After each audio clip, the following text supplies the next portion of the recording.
Welcome to the Called to Defend podcast.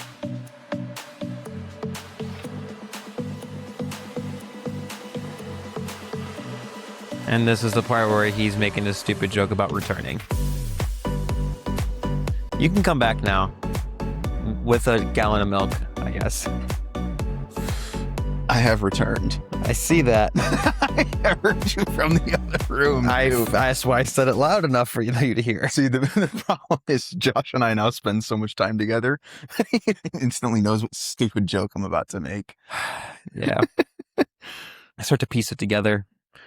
It's like your mom said during my sermon. When I joked about how often I kept referencing you because it was just everything we'd been doing. Yeah. She goes, "Brothers in Christ." I'm like, yeah, you're fired. I'm like, let's solve this issue right now. Somehow I think I've seen you more when we've been doing this than I have when we were in school together. Yeah. No, it feels that way. Which is weird because we had half our classes together. We did, but no, we definitely spend a lot of time. Yeah. But yeah, so this one, we planned this out, what was it? Before Mountain started. I think so, yeah. It's like I think it was like technically last year we planned this one out. Yeah, long time coming. Yeah. So we're excited for this one. I think I approached you saying, I want to do parables. And you're like, I had a similar idea. I was like, well, let's do parables after we do mountains. Yeah. We could do that for a little bit. And then we were trying to figure out how we wanted to format it. So we're not copy and pasting his book, but I think he kind of structures it well. Yeah. So if you're watching, this is Interpreting Parables by Craig Blomberg. I like his structure of it because he does it in terms of the structure of the parables themselves. Mm-hmm. So he spends the first half of the book kind of exploring how throughout history, Christians tried to interpret the parables. And so he's trying to like piece together, like, here's where the strengths are of these things, here's the weaknesses are for these different interpretations. And then he's taking what we've come to understand, especially with more findings in Jewish texts. Yeah. Like a lot of the text refines like how parables worked in ancient ancient rabbinic, there we go, not ancient rabbinic teachings. Yeah. It's all, folks. I know. And so he then takes those things, some other scholarship and some ancient Christianity, and compiles together. He's like, this seems to be like what we should be doing with this. And so the way he structures it is like the different formats that Jesus works under for these parables. So like there's simple 3-point, complex 3-point, 2-point, 1-point. And they seem, at first when you kind of hear all that, you're like, well, this is a little more, why are we overcomplicating the parables? But for instance, simple 3-point is literally very simple. All it really means is, in that case, is that there is 3 main characters. So there's 3 points to the parable. There's the central point, which is going to be what he refers to as the monarchic figure. So then the term for a 3-point is monarchic parables. Interesting. So you have the authority figure. And the authority figure is crucial because he's the one that ties, or he or she, depending on the parable, ties the entire story together between the two parties. Because then the other two parties are two subordinate figures that are contrasting each other. And it, is really interesting. And the 3 we're going to look at, they are looking at the same event. Yeah. And you can see how they fit well together. So I think it's a good place to be, even though it's like in the middle of some of the parables. It's a good spot to start. And they're very well known. Yeah, it's kind of like a base archetype, if you will. Yeah, yeah. And so like you can gather, if you want as well, there's typically a main point to the parable. There are like some sub points to each of the parables as well, based on each of the characters. Mm-hmm. But there's still one overarching point. And so that kind of gets to the next point that he points out, as well as a few others, in that a lot of times when we go to parables, we tend to come out looking for answers on a theological framework. He said, or like we're taking them out of context. Like Jesus is responding to specific events in time. Like, so for instance, we're with the parables looking here, it's his response to what the Pharisees and the scribes are doing, like in that moment. And so a lot of these parables tend to be like commentary on what Jesus is doing and what's happening around him. Yeah. Some of them he alludes to it being very clear, meaning that you should be able to pick up what's going down. And there's some where he's like, Apostle's like, what the heck are you talking about? He's like, all right, let me tell you about this now over here. So there's some that are cryptic, there's some that are not cryptic, but they're all still pointing to what he's up to regarding the kingdom of God. Yeah. And what he's been doing in his mission. And then also the commentary about the world that's going on around him, especially amongst the Jewish people, since those are the ones he's ministering to. And then when you kind of take, at least when I was kind of going through these, going through the context of it and then the structure of it, you're like, oh, I can actually piece these together a little bit smoother. And what's kind of fun is that you do get some theological implications, but you understand that that's not the main point. Right. So like the one we're looking at first is like the parable of the shepherd. That one might be looked at like here, oh, look, a parable about soteriology, how we are saved. Mm-hmm. And it's like, that might be a feature, but it's not the main, what its purpose is. Well, yeah, and I think you can, and I'll probably talk about it a little more when we actually get there, but I do think there is legitimate interpretations both ways. Yeah. And I think I also want to stress, you can interpret it to mean both things. Mm-hmm. You don't have to, I guess when we're going through these parables, there doesn't have to be one clear-cut meaning, which is kind of what you're talking about. There doesn't have to be like, okay, but this is what this means. Right? Like, there is some of that, right? There is, like, if somebody were to say the parable of the lost sheep is literally about a shepherd, and he's just a great guy, and he leaves his sheep and goes and finds one. It's like, okay, that's not exactly what they mean. It's a parable. Right, it's no. a story. Well, no, but like, I'm saying there is an empirical, like, this is what this means. Not empirical, it's not the right word. There is level of allegory to it. Right. But and his point is that throughout history, we have had sometimes we over-allegorize every detail. Right. And that's what I'm saying. So when we're looking at the parable of the shepherd, as you said, there's some people who apply it to soteriology. For those who don't know, soteriology is the theology of salvation. Yeah. Because we have a tendency to use big word and not always explain big word. Oh, sometimes I assume sometimes if we've said it before, then recurring odds might hear it again, but yeah.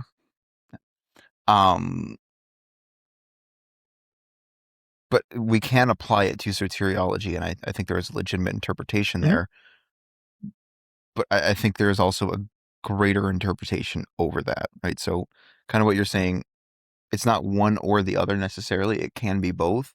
But what is the main point that we're supposed to be drawing out of this? It's like there's a purpose for the parable, why he's telling it there, and there are implications that he provides throughout. One of which I think be interesting is that when you get into, for instance, let's take the doctrine of salvation as an example. If you want to try to use the Good Shepherd to be an example of that, knowing that part of the conversation is also the coin and the sun, you have, if you jump immediately to one framework, you have tension. Because the prodigal works differently than the shepherd does. If we look at it purely from that framework. If we're looking at it for the overarching purpose of it, you get, okay, there's a very clear level of like consistency, like what is the purpose of this? Yeah. If you look at it purely for a theological framework, you're like, okay, there's some tension here. Doesn't mean it's contradicting, but there's tension here. It's like, okay, what does this mean? How do we understand this? If you purely look at it from a theological framework perspective, of which Jesus clearly taught theology, but also when the Pharisees are like, don't say, when the Pharisees are complaining about him being with sinners, he's not like, let's stop and let me give you a theology lesson about how people will be. It's like, no, he is all tied into it because it's all part of the gospel, but there is still a main point, and then there are features that come with that, with those different things that he's talking about. Yeah. And so we'll look at three simple 3-point parables. We'll look at a few more next time, just because then we understand how they work. 3 we're going to look at work well because they're all reflecting the exact same event. Yeah. So we can start with one, spend more time with it, get to the next one, spend not necessarily as much time with it because it applies the same thing. Then you get to the third one, you're like, okay, same thing, different details or more details, and we can piece them all together.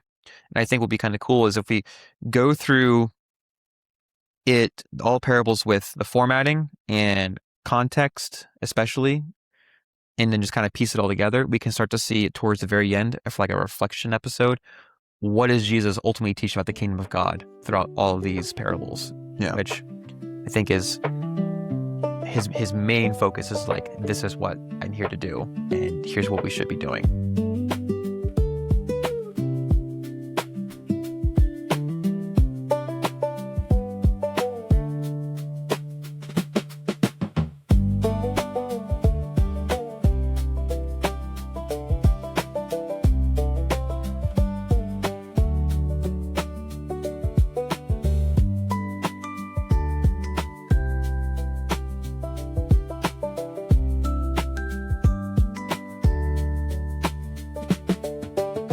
So Luke 15 is where we'll go first. I brought my Bible that I take with me to work, and I forgot I had it there because I usually read my other ones in the morning before I go to work. Yeah. And I was like, oh, I have this. And I have my color pencils there. So I marked it all up with my... I see that. Um, For those who couldn't see that, it is just a litter of red and blue markings. no, there's other colors in here. It's pretty pretty. I only saw the red and the blue. No, there's red markings, there's blue markings, there's brown markings, pink markings. All of them are different, like pictures that I do. This Bible I do what is called inductive study. So you have a certain kind of marking. It's not just like a color. Yeah. It's a certain. No, I get you. Yeah. I do that on my phone. But to give you an idea, the difference between Josh and I, Josh's Bible looks neurotic. Mine looks relatively new because I don't use it enough because I'm a heathen. I also have a few different Bibles. So there's some that are marked up and some that aren't. Like the one my girlfriend gave me had like no markings. And I was like, oh, this is brand new. I want to keep it nice and clean. Yeah. And there's this one like, I can mark you up. Yeah, if you look at the Bible on my phone, it's the same exact thing. There's just highlighting everywhere, and I can tell you what most of it means. Some of them, you'll show me a verse that I have no idea. I have some that are inductive markings, some that are color coded, and for me, there is a difference for when I do it those ways. Yeah. That and I'm scared to ruin this Bible. It's my interlinear, and I don't. Oh know yeah, if you mark that up, it's gonna be really hard to read. I was just not even just that, but like I'm scared to like breathe on it too hard because I don't. It's a very nice Bible, and I really don't want to also ruin it. Sometimes the nicer ones have like pages that are like easier to tear by accident. Oh yeah, these are extremely thin. Yeah, these are very brittle pages. That's what I'm saying. I'm like, I just really don't want to do that. I know. I only use it either A, when I'm at home, or B, when I need to look something up as an interlinear. Right. All right. So with all that said, well, let's get into Luke 15. Yes. So Luke 15 has 3 parables. All of them are in response to what happens in verses 1 and 2. Mm-hmm. So just to read that, now all the tax collectors and sinners were coming near to listen to him. And the Pharisees and the scribes were grumbling and saying, "This fellow welcomes sinners and eats with them." This is prior to him getting into the parables themselves. And I think what's really interesting is if we kind of understand what is happening, we can understand this one of 2 ways. We can understand what's happening in the first 2 verses, and then see how it plays out in the rest. Mm-hmm. Or we take like, okay, what are they saying here? Like what's happening? And then you read the 3 parables, and you're supposed to then look back on verses 1 and 2 and be like, oh. Well, and I think that second method works well, at least with the Greek word that's used. It's not just welcomes. The Greek word more so denotes like receives. Yeah. I mean, that's especially the 3rd parable we're going to look at. That's very accurate. Right. Yeah. And so, but just to kind of summarize, so in the first 2 verses, sinners and tax collectors, which both would basically be like outcasts, not just in this like what we're going to see in the first one is the parable of the shepherd. And the shepherd is known to be like a very low in society thing, but they're at least still part of society. Mm-hmm. Whereas like the tax collectors are like ostracized. You betrayed your people. Yeah. The sinners, you're unclean. You don't belong with your people. And so Jesus is welcoming them or receiving them. Pharisees are like, no, this is not okay. We can't have this. Mm-hmm. That's important because in the very next thing that happens is, so he told them this parable. Right? And so we'll start here, and then we'll kind of find the characters, and then we'll work through it that way. So we'll just go with the first verse of verse 4. Which one of you, so he's talking to Pharisees and scribes, having 100 sheep and losing one of them, does not leave the 99 in the wilderness and go after the one that is lost until he finds it? Already you get all 3 characters lined up right there. You get the shepherd, who is the central figure. You get the 99 sheep, and then the one, because they're contrasting. There's the one that's gone away, and the 99 that are still there. Mm-hmm. I think what's interesting is that a lot of these parables, as we said before, that they're reflecting what Jesus is doing, but he's also providing commentary what's happening here. And so, but Jesus takes the first one with the shepherd, and he says, which one of you, so he's telling them to become the shepherd right now. It's like, okay, put yourself in the position of the shepherd. But then also we know that Jesus is kind of like having them do like a double reflection, where it's like, if you were the shepherd, wouldn't you do this? Now consider that I'm also saying that I'm the shepherd and I'm doing this. Yeah. So it's these 2 little things where he's doing here, which I think is just kind of cool. And so let me read my note that I have here. So on the one hand, he's comparing and contrasting himself and the Pharisees as the shepherd, where a good shepherd would go and find that is lost. In this case, Jesus is addressing how they are not the good shepherd. They do not tend to the whole flock. They're willing to let the one get away. After all, they were annoyed with the very fact that Jesus welcomed and ate with the sinners, aka the lost sheep. Jesus then, in this case, is pointing to himself as the truly good shepherd who is going after the one, aka the sinner and tax collectors in the Pharisees' mind. And Jesus is addressing how they ought to be tending to the entirety of the people, not just the selected 99 that remain. Mm-hmm. And so within that first thing, it's like, okay, sheep got away. You're a shepherd.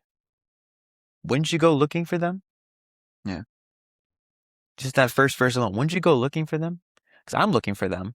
Mm-hmm. And notice that they came here. Like I'm receiving them. I'm welcome because they've come here to receive something. Mm-hmm. And sorry, you look at your No, go ahead. Finish what you were going to say. Says, okay, so they're coming here. I've gone out and preached them. I've taught these things.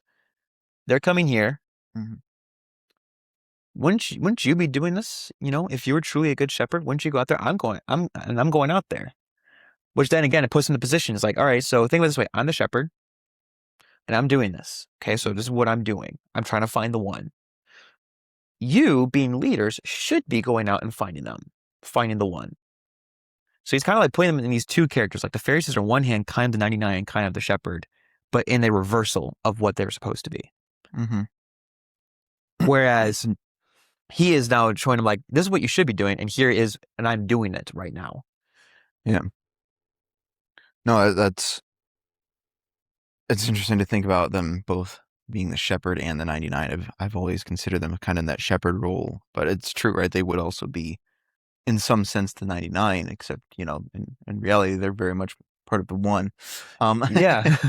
I think it's interesting Christ chooses this language, right? The shepherd language, because shepherds have a very important role in Israel's history, right? Moses is a shepherd. Mm-hmm. David is a shepherd. Shepherds are very important. And Isaiah, I think, uses the language of sheep. Mm. So it's very, very, very important throughout Israel's history. And I love that that's the first parable that Christ goes to is, hey, these people who have been so important throughout your history, they did this. Why aren't you? Yeah. Right. Moses went and got the Israelites from Egypt, right? He went and sought after the one, if you will. Right. David spoke about how he would rescue sheep from predators. Right. And David also brings Israel out of the period, sort of out of the period of Judges, right? Saul does it somewhat first, but they're still kind of living in that time. Yeah. They're still kind of living in that just chaotic, everything is awful, everything is miserable. We're just trying to survive time. And David comes and he brings them out of that. Yeah. I mean, he is the victorious king. Mm-hmm. He is the shepherd that guides the lost sheep of Israel. Yeah. And so now Christ is almost a little bit poking at them saying, you know, I wouldn't have to do this if you would. Yeah, a little bit. Right? Like, why aren't you doing this? And because you're not doing this, I have to do this now. Right. And like, we don't get like a category understanding of like where like the tax collectors are going to be like a little bit higher up in society, just in social structure. Mm-hmm. The sinners could be anyone from like the lowest of the low to the highest of the high, but they're like rejected because of that. And the Pharisees are only focusing on the one that are there. Yeah. So if we take it from which one of you would go out and do this? Like your job would be, if the sheep is gone, go find them. Go find that sheep. But you're not. So Yeah. I'm going to find the sheep. Right. And so it's like this double commentary of like, here's what you should be doing. But I'm the one doing that right now. Yeah. But the thing that's interesting too is that the 99 are considered righteous. So it'd be like, let's say they were the 99. He's even granting saying, okay, let's say you are the righteous ones. And then you can get to the end of the parable, which we'll get to in a second. Is like, see how everyone within the righteous category should be reacting to the fact that they're coming back, that they're being found, that they're returning, or they're being received, or they're repenting. But then they also too is like, they're like, as you just said, they're the super important status and like, or presence in the Old Testament scriptures. And then, but Jesus is also comparing them to the sheep, and him and them to the shepherd. And it's like, that is also one of the lowest positions in society. And the Pharisees are a little bit higher in the Jewish society. It's like, put yourself all the way down here. Imagine that you were one of the lowest people. And the sheep gets out. Aren't you going to go find him? Yep. And then we kind of get to the next little bit. Hang on. Okay. So, because I want to just say that that's the broader story of humanity. Our failing, our failing and God choosing to do something with it, or choosing to fill that void where we failed. Right? I mean, that's exactly what's happening here, is that because of the failure of the Pharisees to fulfill their duty. Try to say that 10 times fast. No, thank you. Christ steps in and does it. Yeah. Right? Christ now has to fill that void because they have failed. And when I say has to, I don't mean like he has no choice but to, but like in the sense that if somebody's going to do it, well, now God's the only one who can. Yeah. Likewise, right? When we sin, that's our failing. That's our missing the mark, as people like to say what sin means, but there's more to it than that. But right, the missing of the mark. If we miss that mark, God is now the one who has to hit that mark because we missed it. He does that through Christ, right? Through his taking on of flesh, dying and rising. Yeah. So just right off the bat, we're already off. We're already saying, hey, you guys messed up. Now I have to fix it. This feels familiar. Right? It's just God and Israel over and over again, right? God and us over and over again. You messed up. Now I have to fix it. Right. Yeah. Yeah. But if we keep going, so we clearly have the figures are monarchic in the positive sense is Jesus is the shepherd. The one is the sinners and the tax collectors and the Pharisaical mind. And then you have the rest of the Jews and the Pharisees, could be in the 99. But they also have the flipping where Pharisees, you're supposed to be the shepherd. Here's the one and here's the 99. Yeah. You've not left for them. I am leaving for them. Mm-hmm. So then we get that, okay, so he's going to find it. We don't know the full, and some people like to try and poke at it, like, oh, what about the rest of the 99? Is like, there's probably logical things he did with the 99. So yeah, I know. Like I did initially have that thought when I first heard this. Where I was like, wait, he leaves the 99. They're sheep. They're gonna wander off. But which we do. Well, it's kind of like, okay, so let's say with the Pharisees, you could have like with shepherds, you would have a shepherd probably could go out and leave a sheep with another shepherd that he trusts. Yeah. There's multiple Pharisees. Usually shepherds did not work alone. They usually worked in groups. And then, in herds, if you will. Yeah. And then Jesus could be entrusting the 99 while he goes and gets the rest to come home. But we also don't know like the means, like all the in-betweens. We just know that, okay, he goes into the wilderness, which is also known for Jewish to be like the place of disorder, place of death and testing. Yeah. So they're out there. And so he goes out there to find the sheep. Okay, so that's in the verse 4. Verse 5 then says, when he has found it, he lays it, aka the sheep, on his shoulders and rejoices. And when he comes home, he calls together his friends and neighbors, saying to them, rejoice with me, for I have found my sheep that was lost. Firstly, that's a jacked shepherd. That is a jacked shepherd. Sheep are not small animals. No, no, they're not. He just... wounded warrior carries him out of there. But I think one of the important details is, again, we could talk about the soteriological implication of this. I'd like to save that conversation if we get to it for after the prodigal, because I think that's kind of interesting. We put the three parables together. Yeah. But the important detail, I think, is the very fact the shepherd rejoices at the finding of the one. And then comes home and calls for a communal celebration of the finding of the one. Yeah. If we remember, this is supposed to be commentary in some regard to the Pharisees, where you have the two ways you could view the parable, a positive and negative. The positive side is like Pharisees, I'm going out there and find the sheep. Notice I'm happy about this. Yeah. And that my disciples and the other Jews are happy about this. Pharisees, you are supposed to be going out there, find the one, which should bring you joy that a brother, in this case, more specifically like a Jew, because they're not, right, tax collector, they are clean. They're viewed as part of the community again. They're part of this family again. They're not lost. they're right with the Lord, or all these things. You should be celebrating that. And yet your response to me bringing home the one is grumbling.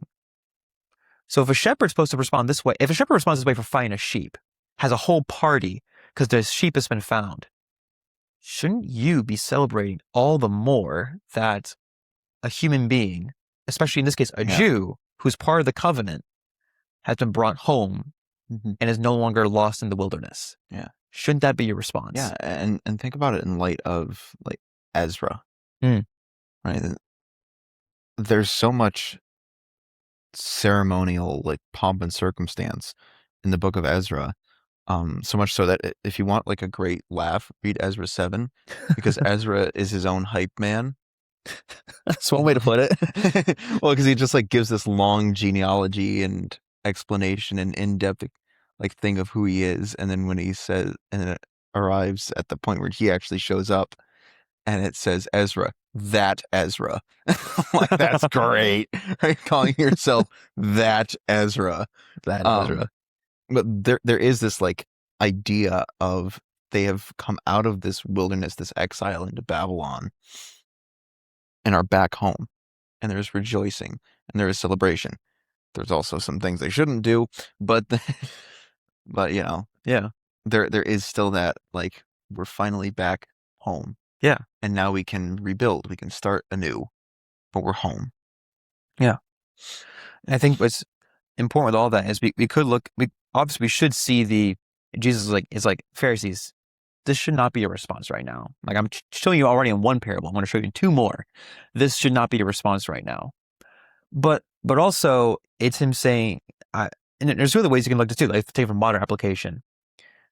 I said this last night at our group because they asked me to just kind of share my notes on this one we were recording, and I did, and I said the same is very true for a lot of us Christians too, where there's someone that we have deemed to be too far gone, and when they do come to Christ, sometimes respond joyfully and sometimes respond more with skepticism. And it's like, I get it. There's sometimes where people kind of put on a show, but also if you hear that someone's been saved, and you're especially if they're near you, and you've been praying for them, and you're seeing that there's some layer of fruit, shouldn't you be more joyful about that than you are skeptic? If their fruit is showing to be bad fruit, then yes, you'd be skeptic about it. But if they're showing, like, if they're just born again, like they're just brand new into it, they're not going to be like popping out all these like different fruits and like, ta-da, look, here I am. Like, it's not like a 180 thing. Exactly. And my question then would be, did that happen for you? No, I can attest that's not happened to me. Yeah. Well, and so on that note, the former OnlyFans lady, Nala Ray, when she converted, people lambasted her. Right? Like people were like, oh, it's all fake, it's all performative, it's all nonsense. And it's like, guys, she's been baptized for 3 minutes. Give it a second. Right? Maybe you're right. Like, you don't know. It's like, maybe she shouldn't be going on the internet and proclaiming things as if she has like, but I don't think that's her intention. No. I think we also have put her in that position because we're trying to be like, well, you have to prove that you truly are. It's like, let her pastor and her fellow churchmen deal with that. Yeah. We're not there. We can't test the heart. Right. That brings us to then the positive side of it is like, Jesus saying, here's how you should be responding. Also notice, here's how you should be responding in any case. You should be finding the sheep. Also, I'm bringing them home. That's a good thing. They're coming home. The very fact, like we used a prodigal son, we're going to just jump ahead for a second. The prodigal son repents and comes home, right? So Jesus is going out and teaching them. But it says right here that the sinners and tax collectors were coming near to him, which means that it's not even just like that he went out there. They're coming to him. They're like, no, this is it, which means their heart and their minds are changing. They're wanting this teaching. They're wanting to go to be near Christ, which means they're showing signs of repentance. The Pharisees, we should be like joyful when we see repentance. Jesus saying, rejoice, they're repenting. The very people that you called sinners. Yeah. And some of them definitely are. They're repenting. The tax collectors, which you've kind of shoot them off just because of their job, but some of them have gone a little weird off the way path. Like either way, they're coming back. They're repenting. Rejoice. They're here. They want to be right with the Lord right now. They want to be right in that covenant and not apart from it. Yeah. Rejoice over that very fact. Stop grumbling. And it's just like when you, Jesus in the entire Bible, but Jesus, especially in this case, where he gives his teachers, there's so many of those who are like, okay, like here's like the core right here is what's happening. Yeah. But then also just like, also consider just the opposite. It's like Pharisees, you're not responding as you should. But then the opposite is like, why aren't they responding as they should? Because the very thing that he's saying they should be responding to is happening. The sheep are being found. They should be, therefore, celebrating. There's one less sheep that's in the wilderness right now. Celebrate that very fact. Yeah. And I can attest as somebody who's worked on a farm, not a sheep farm, a cow farm. No. But there is like this sort of recognition when a cow like re-enters the herd after she's given birth. Yeah. Now, sometimes it's not a positive recognition, but there is like a sort of, oh, welcome back. Whether, again, the cow may have to reassert its place in the pecking order, but either way, there's still like a, oh, yeah, welcome back. Yeah. And kind of sniffer and stuff like that. So that even the animals, to Christ's point, even the animals somewhat recognize like, oh, all right, yeah, you're one of us. You're home. Welcome back. That happened with my cat and our 3 dogs. The cat got out for a few days, broke the screen by accident, and then she was gone for a few days. Came back in, and the dogs were like, "You're back!" And then they're just chasing her and playing with her again, and they're sniffing her, trying to snuggle with her because they're all friends. And it's like, nope, there is a recognition within the pack and then outside the pack of what is happening. Yep.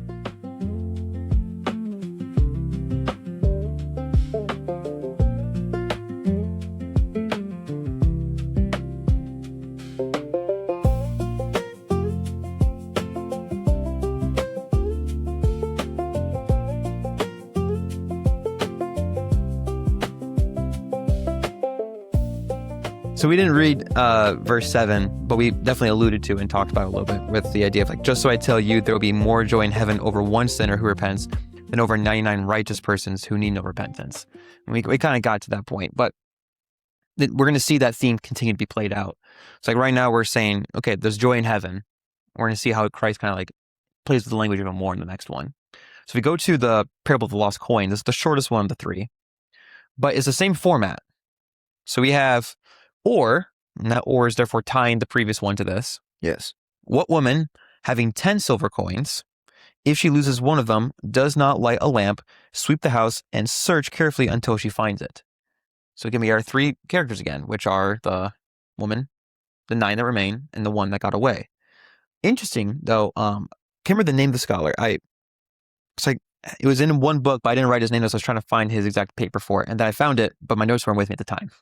So I couldn't put it in. But he, as well as a few other dictionaries and not even just like lexicons, like Bible dictionary, like theological dictionaries, point out that one, the Hebrew equivalent for the Greek here, and especially in later Judaism, is zuzim, which also refers to as one that's getting away, one that's rolling away. Now, can we affirm that is exactly what Christ said here? Probably not. We can't affirm that. But it would be interesting if he is playing to that double entendre, where you have an actual coin for the parable sake, but also the idea of the one that is getting away, the one that's left. And the one that's getting away is, for the Jews, they're acting like, for some of them, they're acting like it's like they were kind of just like that, and they just kind of left them off. Yeah. I mean, it's like, but the idea of the language here is like saying, no, they've gone away. Your desire should be to bring them back from where they've gone away to. So we get the woman, you get the 9 coins, you get the 1 coin. And it's a very similar parable, but it's still slightly different. So when she has found it, the 1 coin, she calls together her friend and neighbor, saying, "Rejoice with me, for I have found the coin that I had lost. Just so I tell you, there is joy in the presence of the angels of God over one sinner who repents." I think it's interesting too here that the monarchic figure is again one of lower social class for the Pharisees. Like he's taking these 2 parables of like, here's how like some people have like lower in status in society. Why it is a woman, right? Women are viewed lower. Yeah. And then the shepherd, both of them are viewed lower in society. And yet this is the kind of response they have over sheep, which is a living creature, and being lost in the flock. And then you have a coin of which its value, you're short one coin, and its value, as long as it's on the floor, it's not really, especially when it's missing, it's worth, you don't really have value to it. And the very fact they go and look for it. So again, we're looking back on like, this is saying this right after the Pharisees are kind of like grumbling and complaining over how he's responding to these sinners. They're looking for it. And when they find it, they celebrate. Yeah. And then they call the community around them to come celebrate. Mm-hmm. And this is over a material thing that has like no life behind it. Right. But I mean, it has value to it, but it's still money. And then a living creature, which is sure of more value than the currency in the ultimate scheme of things, but still is not your kin, your brothers, in regard to the ones who are lost. So if we're taking these two ideas, like if this is how a woman would react when she gets to find the missing coin, she goes and looks for it, she finds it, celebrates, and the shepherd finds and celebrates the sheep. If that's how they respond, why are you responding in such a way? Yeah. That's different. Yeah, and I think it's interesting, two things. One, that she's insistent to find a drachma, right? Because that's the Greek word there, is drachma. A drachma is not a lot of money. No, it's not. Right? That would be like us losing $1. If we lost $1, I'm probably not tearing apart the house to find it. And that's a good point. So sorry, I didn't mean to cut you off, but like it says she has 10 coins, right? 10 drachmas. Yeah. That might be all she has. That's a good point, because she's lower status as a woman in general. And if that's what she has, that would mean that she's also on the poorer side of the scheme. If I have 10 $1 bills and I lose one, and that's all I have, oh, you better believe I am finding that $1 bill. Because for you, that's even of higher value. Because as a person who's lower in the economic system, you need all that money. Right. You need to have that. And the shepherd, like, they need to have all their sheep. All they have are those sheep. And so the Pharisees, like, if they're, in this case, if we were to put the shepherds and the woman as what the Pharisees are supposed to be, he's saying, like, they should be as if that is all you have, and that's what you need, is for everyone to be in that kingdom, to be part of the Jewish community. That should be what you long for. And I'm doing that. Exactly. Because they are my brothers and sisters regarding to my body and what I am as a human. They are my brothers and sisters. I identify with you guys. I desire them. Also, remember all those God claims I made? So I'm also the God over them. Exactly. So how much more I desire them? But they're your brothers and sisters too. You should be searching as if they are the $1, the one drachma, the one sheep that you're missing, as if there's nothing else that matters. Yeah. And the other thing I notice is that who are the two people that the Pharisees are complaining about? It's the sinners and the tax collectors. The sinners are considered unclean. The tax collectors are seen as obsessed with money. Yeah. What's the two first parables he tells there? Unclean. Shepherd was considered, filthy, disgusting, unclean, and a woman searching for money. Right. So Jesus is saying, group A, group B, you should be after both of them, and you are after neither. Yeah. Most certainly, yeah. And then, or even like identifying with those groups too. He's like saying that they're your brothers. Therefore, identify them as if you were the shepherd. Identify them as if you were the woman. Because that's what I'm doing right now. Yeah. And they're coming here. Jesus is identifying as a woman. Oh my John gosh. Davis, 2026. That's not what I'm saying. I said identifying with, not as. I know. I'm just messing with you. But no, like that very idea is like, he's identifying with those groups because they're so important to him. One, as in virtue of like his like divine and his human nature. It was like, regarding of his human side, he's like, they're my brothers and sisters. As his divine, where like he's creator, like the one that's created, like God, like the Father creates through. It's like, they're my creation. I want them to be in right relationship with me. I want them here. Yeah. Why aren't you doing this? Go do it. Which then, again, you can pull this out for our perspective. which kind of works for our church. I'm surprised we're not doing this parable now that I think about it for our church. Where's my focus on evangelism was like, how much more, if that's how they care about this, how much more should you care about going out and sharing? If we were to make this about soteriology, but even like for you, not like you have more of a Jewish blood, I have more Gentile blood, but we're thinking about like the idea is the church is the whole nation, like the entire, like all nations. Yeah. Then like all of them are, and for us, as if we broaden that, is our lost sheep that we were longing for. Yeah. So Isaiah 49 and or, well, not and or, just and Galatians 3. Yeah. Colossians 3 as well. Oh, yeah.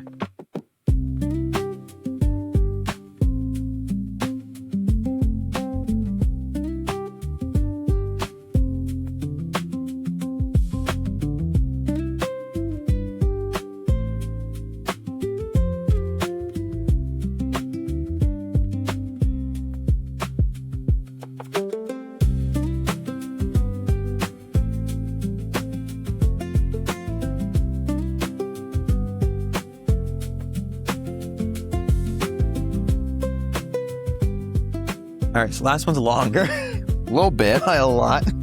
Oh, just a little bit. But I think what's interesting is that it's the exact same structure still.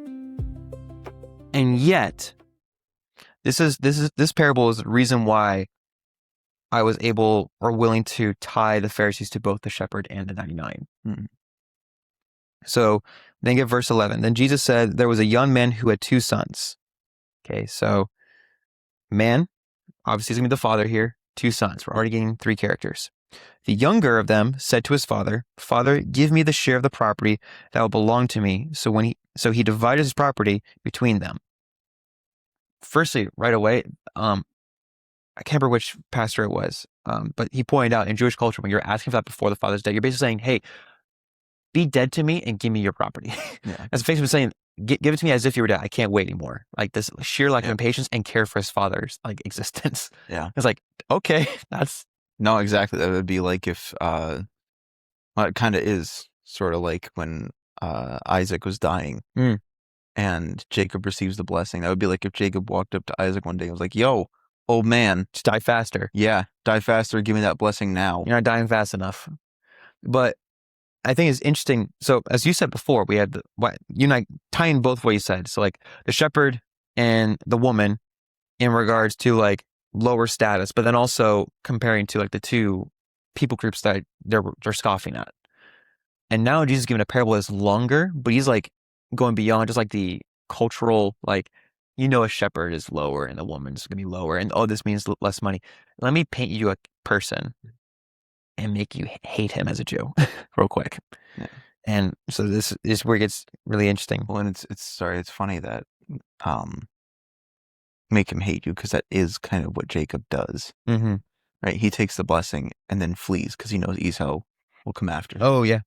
So Jesus is not 1-to-1, but like 1 to 0.9 describing Jacob here. Yeah. So he's like, this is who you guys say, oh, we're his son. I remind you what he did. Yeah. No, yeah. That's a good tie-in, actually. So we get that the property's been divided. So verse 13. A few days later, the younger son gathered all he had and traveled to a distant country. And everyone I kind of went through says this, based on the context we're about to see, more than likely a Gentile country. Vegas. And those he squandered. And there he squandered his property in dissolute living. So leave this squandering all this living, all this stuff that he just asked for, does away with it almost immediately within this parable. And he's off in this seemingly Gentile land. So when he had spent everything, a severe famine took place throughout that country and he began to be in need. So now we're like, oh no, okay, we know about famines. We've gone through several of those. We don't like those. So he went and hired himself out to one of the citizens of that country, who sent him to his fields to feed the pigs, which is very much like one of the most unclean things you can be associated with as a Jew. Yeah. Like you don't have a farm with them, you don't touch them, they're out there. That's very much a sign of a Gentile nation. Mm-hmm. And now he's working with pigs to the point where he's also feeding the pigs, but Yeah. there's not enough food for him to really probably eat from the pigs, but he desires to, but he needs it. So Morgane's like, okay, oh, this is disgusting. Yeah, this person, he's so unclean. He's so out there, man. He wants his father dead, basically. He's taken this. He's off in the Gentile nation. He's associated with the pigs now. I mean, he probably deserved all this. I mean, look at him. Like, he's just so far off and gone. Well, and again, may I point out here, now we have somebody who has taken money Mm-hmm. and is now unclean. Mm-hmm. Right. So again, Jesus is hammering home, these people which you were rejecting are the ones that I'm talking about. Yeah. Yeah. These exact people. Yeah. Yeah. So then he says, he would gladly have filled himself with the pods that the pigs were eating, and no one gave him anything. But when he came to himself, he said, how many of my father's hired hands? Sorry, I like that. When he came to himself, when he finally came to his senses. Yeah. But when he came to himself, he said, how many of my father's hired hands have bread enough and to spare? But here I am dying of hunger. I will get up and go to my father, and I will say to him, Father, I have sinned against heaven and before you. I am no longer worthy to be called your son. Treat me like one of your hired hands. So he set off and went to his father. So we have like, okay, so now the person wants to repent. Yeah. So the question is, will the father accept that repentance? Yeah. So he went off to his father, but while he was still far off, his father saw him and was filled with compassion. Pause. If his father's seen him afar off, that means the father's constantly looking. He's constantly looking for the return of that son. Mm-hmm. And then he sees him from far off. First off, dude's got great eyesight. So it is not me. That's what you just have. Great eyesight, but is constantly looking for him to come home.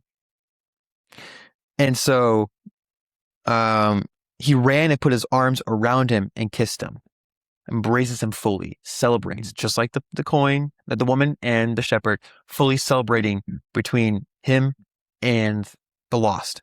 Yeah. And then he goes to say, then the son said to him, Father, I have sinned against heaven and before you. I am no longer worthy to be called your son. I think that's very human. Yeah. The son comes and is, I mean, who knows what he's expecting? He might be expecting just the father to just kill him, right? Because he told the father, "I don't want anything to do with you. You're dead to me. Just give me the money and I'll go." He'd be considered dead to society too. Yeah. In Jewish society, he's often pagan nation, associated with pigs, like all these squanderings. He would be per the family. He would be in Jewish custom dead to the family and society. Yeah, yeah. So he's that, or he's expecting. My father will say, "You're lucky to even be a slave of mine. Go get in the fields now, and I'll see about feeding you, maybe." And so he's going with this mindset, and the father's response is to hug him and to kiss his neck and to, weep over him.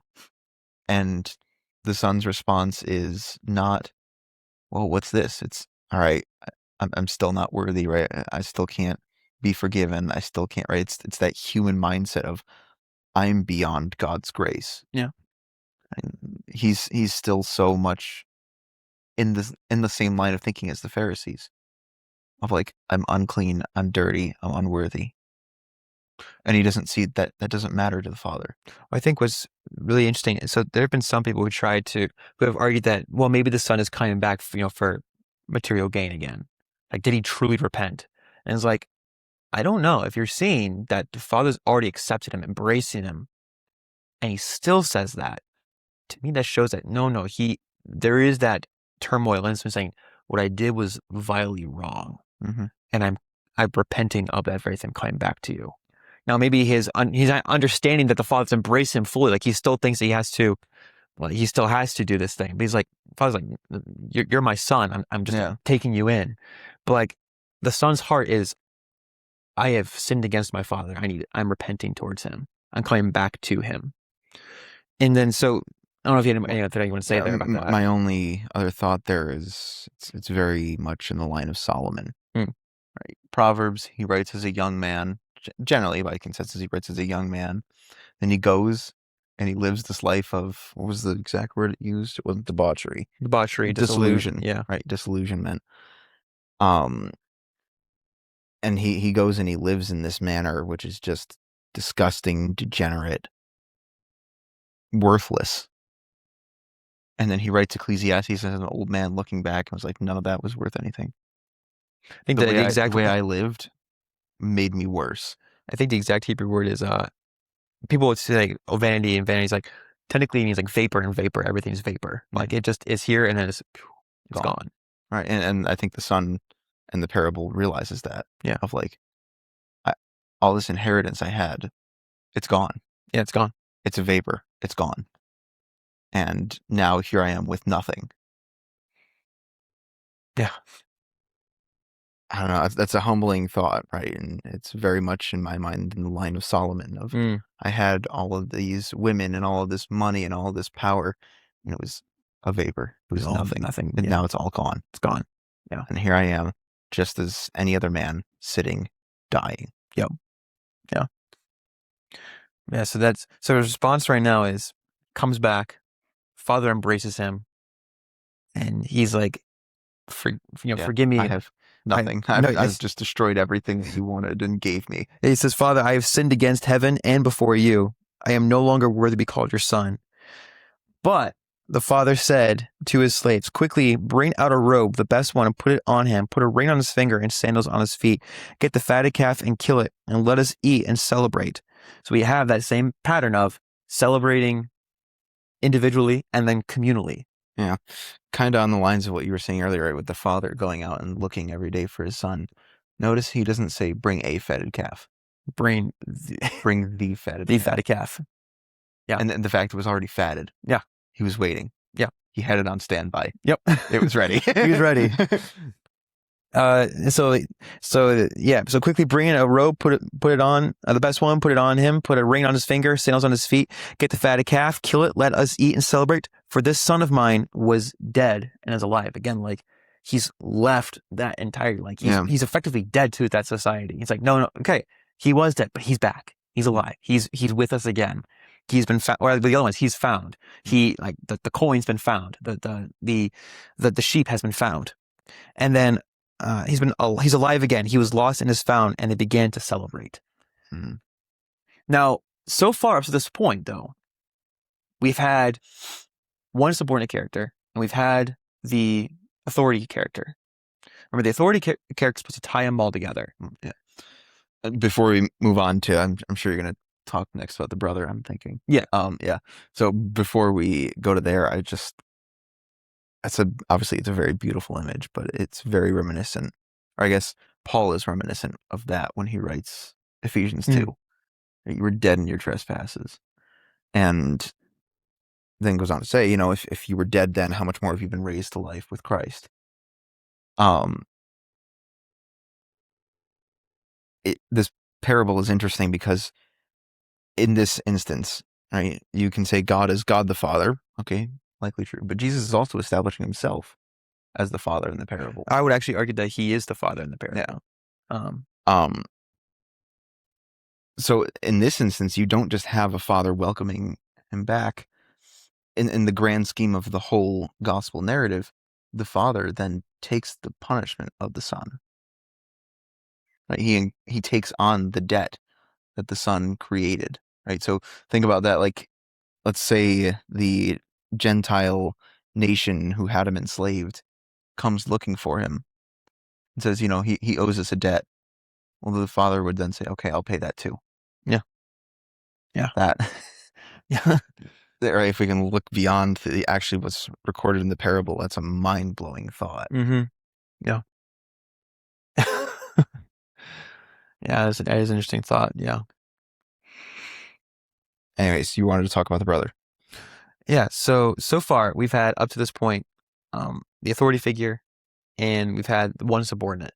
We've mentioned the other second subordinate. Remember, 3-point parables, they have to have all three characters being involved. Mm-hmm. And we've been up to this point. So where's the third character? We get in verse 25. Now his elder son was in the field, and when he came and approached the house, he heard music and dancing. He called one of the slaves and asked what was going on. He replied, your brother has come home, and your father has killed the fatted calf because he has got him back safe and sound. Then he became angry and refused to go in. His father came out and began to plead with him. But he answered his father, listen, for all these years I have been working like a slave for you, and I have never disobeyed your command. You have never given me even a young goat, so that I might celebrate with my friends.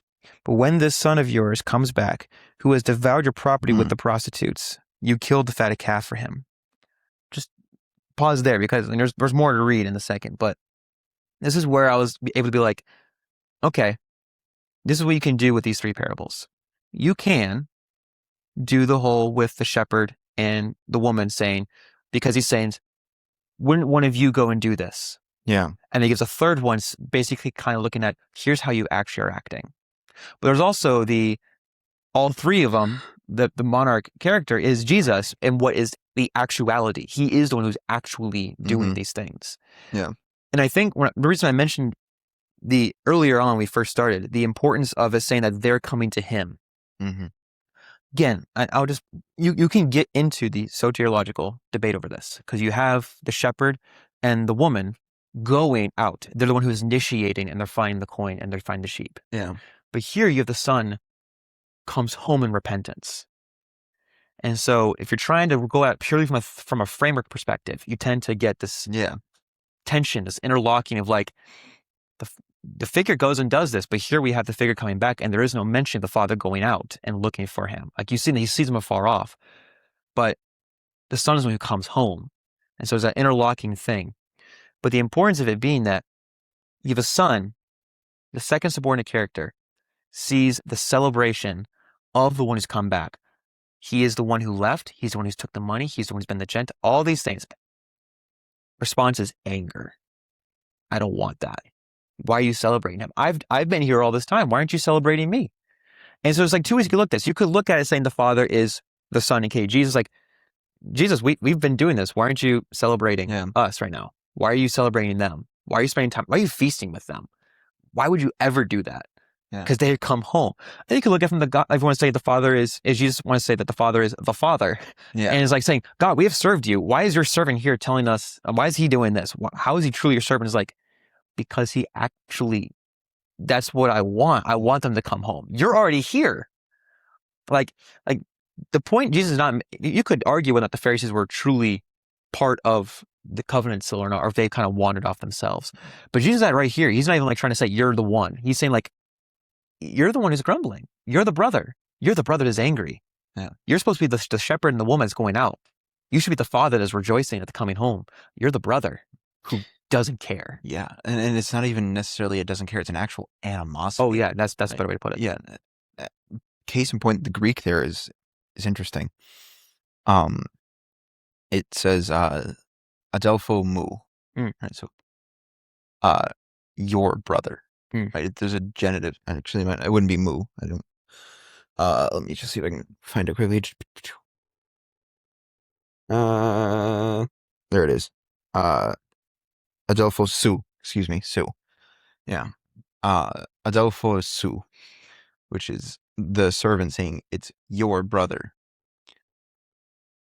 At no point does the son, not the prodigal son, the brother say, my brother. Yeah. He tells the father, your son. Yeah, he's disowned him. He's disowned him. He's like, okay, you want to be dead to the family? Fine. Then you're dead to me. Yeah. He doesn't recognize that he's alive. Exactly. It's not my brother. It's your son. My wife and I kind of have a funny thing where whenever our daughter does something wrong, we'll say your daughter. Yeah, my parents would do the same thing about me. Yeah. Or I'll do it to my parents, be like, Dad, your wife is doing this. Yeah. Yeah. So while we do that in a joking manner, the son very much Just do the with brother animosity. He hates him. He does. And I'll admit, somewhat understandably. Yeah. Right? From his perspective, he disowned his entire family, went off and burned everything. Well, actually, he doesn't know at that point. I don't think that he burned everything. Right? But probably is an idea. Probably has somewhat of an idea. Just knowing who his brother is, he's probably like, all right, he's probably not, going and investing it wisely. The very fact that he asked for it all and he left versus I'm still here working. Yeah. He's probably burned it all away. Yeah.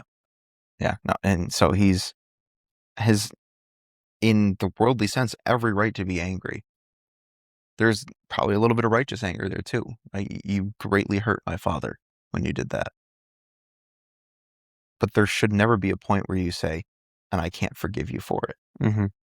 Which is what the second son is doing. Right. The third character is doing. Mm-hmm. And then the importance of recognizing who is the authority character, especially in this one, is because remember, the authority character ties the two sons together. The second son wouldn't know, but the first son, the authority figure, didn't celebrate. Which is where Jesus is kind of saying, you wouldn't even have noticed that they came back because you haven't even been looking. You haven't been looking for them.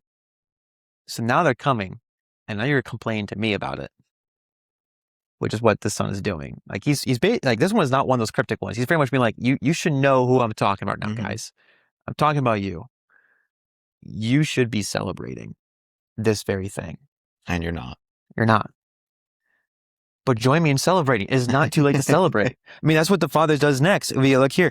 When the son of yours came back, who has devoured your property with prostitutes, you killed the fatted calf for him. Then the father said to him, Son, you are always with me, and all that is mine is yours. But we had to celebrate and rejoice because this brother of yours was dead and has come to life. He was lost and has been found. Like I can't remember if it was this one. This Luke's the only one who does this one, right? If I remember correctly.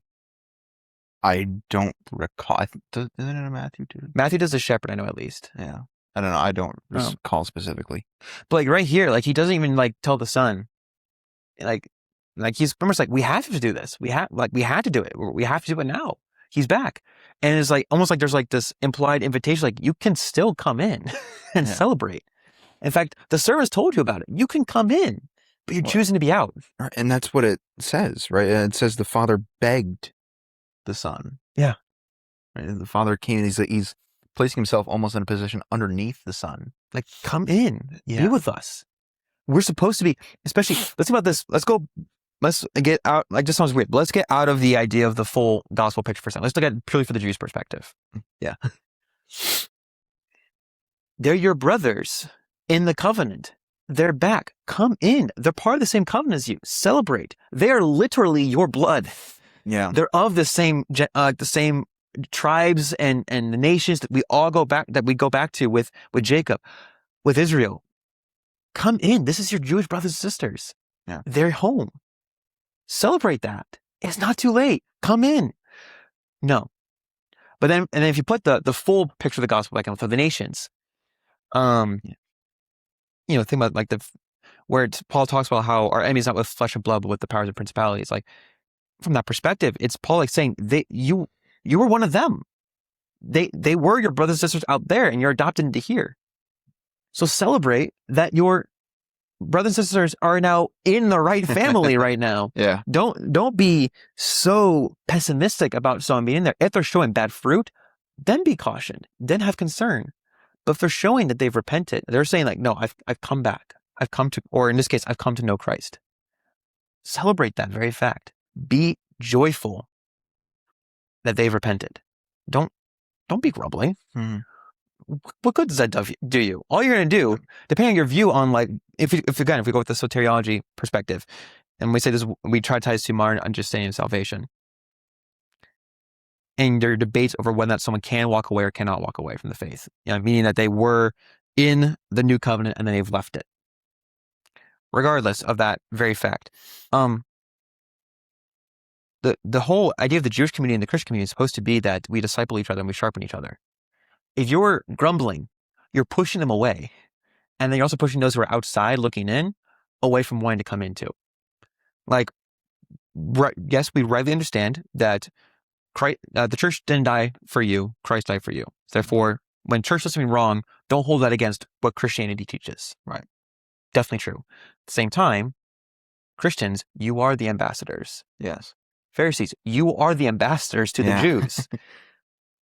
Don't be acting otherwise in other ways, because what you do is a reflection on the community.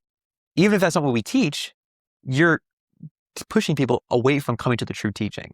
You'd rather your brothers and sisters, Pharisees and scribes, you'd rather they were still lost, unclean, and outside than be home. What's wrong with you? Why are you mad at me for doing your job? Yeah. You're a Pharisee. This is your job. Why are you mad at me for doing your job? Apart from I'm doing it better than you. I think that's why. But that's just the first 3 parables. All of them are the simple 3-point. Yeah. Which we'll look at a few more next time. I think that these ones are easy to kind of go through because they're all about the same event. So you can easily find the 3 characters and understand the meaning of it. And so that way it kind of prepares you for the other ones. You're like, found it, got it. I know what you're doing here. Yeah, cool. I know who the figure is. I know what this is going on. You're saying this is this person. This is cool. Got you.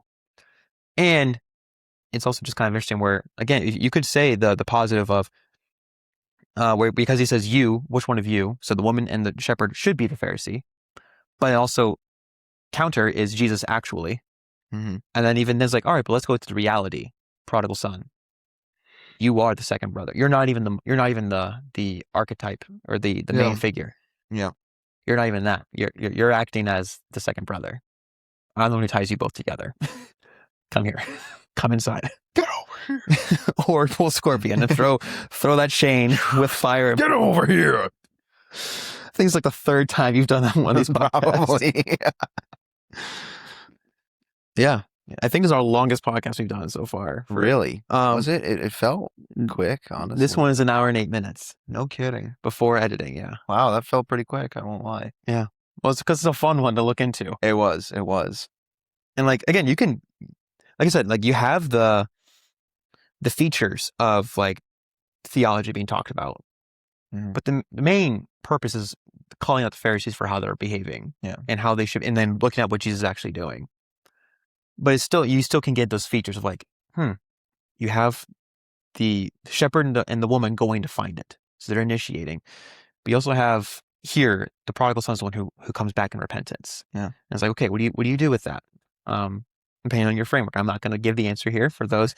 If you're more on the one side or the other side, or if you're somewhere in the middle, you get to wrestle with that.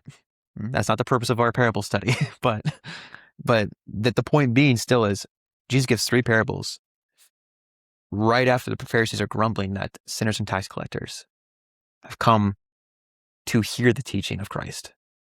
And they're coming because they know that he is teaching things. They know who Christ is. They want to hear more of those teachings. And the Pharisees are like, no, can't have it. Yeah.